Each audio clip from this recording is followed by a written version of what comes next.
Salut, c'est Dominique du comité des règlements de l'Ultimate Grand Montréal. Aujourd'hui, je vais vous parler des fautes et de comment résoudre les appels correctement. Parce que l'Ultimate est un sport auto-arbitré, c'est les joueurs qui sont responsables du bon déroulement du match et du respect des règles. Ça veut dire que c'est les joueurs sur le terrain qui vont faire les appels d'infraction et les appels de faute. Dans un match parfait, on pourrait dire qu'il n'y aura jamais de faute. Mais ça, on s'entend, c'est vraiment rare. Donc, ça fait un petit peu partie du cours normal d'un match d'avoir des fautes. Il ne faut pas se sentir mal de faire des appels et il ne faut pas non plus se fâcher si jamais il y a un appel qui est fait contre nous. Si on parle des appels de faute, c'est-à-dire des contacts qui ont une influence sur le déroulement normal du jeu, il y a 4 étapes pour les résoudre. Première étape, c'est on va dire faute. Il faut le dire assez fort pour que le lanceur l'entende.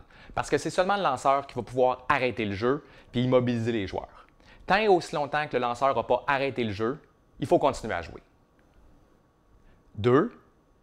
Une fois que les joueurs sont arrêtés, ceux qui sont impliqués dans la faute vont échanger leur perspective calmement et respectueusement. Donc, le joueur qui a appelé la faute va expliquer pourquoi il a fait l'appel. Après ça, il va écouter la perspective de son adversaire s'il a vu quelque chose de différent. Puis on va s'écouter, puis ensuite on va prendre une décision. Le tout devrait être assez court. On devrait essayer de garder ça à peu près en 20-25 secondes.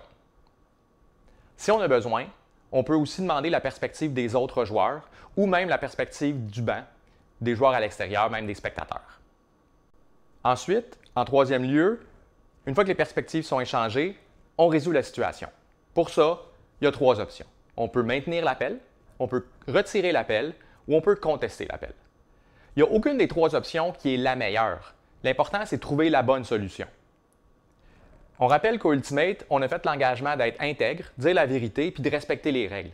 Bien, si tout le monde fait ça, on échange les perspectives, bien, la bonne solution va naturellement émerger. C'est correct de contester un appel si on a des bonnes raisons de croire que l'appel est erroné. On va retourner le disque au lanceur puis on va reprendre le jeu. Mais c'est aussi correct de retirer un appel si après avoir écouté la perspective de l'adversaire, on se rend compte que le contact n'avait pas vraiment d'influence sur le jeu dans le fond et que l'appel n'aurait juste pas dû être fait. Donc, on retire l'appel et on continue. Comme 4e étape, une fois que la bonne solution a été trouvée, que tout le monde est à la bonne place, la défensive fait juste reprendre le jeu avec une validation. Pour terminer, quelques petits conseils en rafale.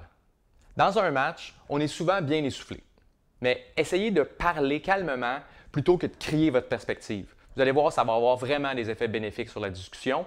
Si vous avez besoin, avant de commencer à parler, prenez juste une grande respiration, ça va vous ralentir le rythme de parole. Ensuite, on disait tantôt que c'était correct de contester. Mais contester avant même d'avoir écouté la perspective de l'adversaire, c'est non seulement pas super respectueux, mais c'est pas vraiment spirit non plus. De la même manière, faire des appels qui sont incohérents ou des appels parce qu'on est fâché du score ou parce qu'on s'est fait battre puis que le but, on veut ralentir le jeu, bien, c'est vraiment pas spirit non plus. Les appels devraient être cohérents du début à la fin du match, peu importe le score, peu importe ce qui s'est passé avant. Donc, les règles, il faut les respecter de la même manière du début à la fin. Si on résume, on disait qu'il y avait 4 étapes. On fait l'appel, on explique sa perspective, on écoute la perspective, puis on résout et reprend le jeu. Aussi simple que ça. Là-dessus, je vous souhaite un bon match, puis on se revoit dans les prochaines capsules.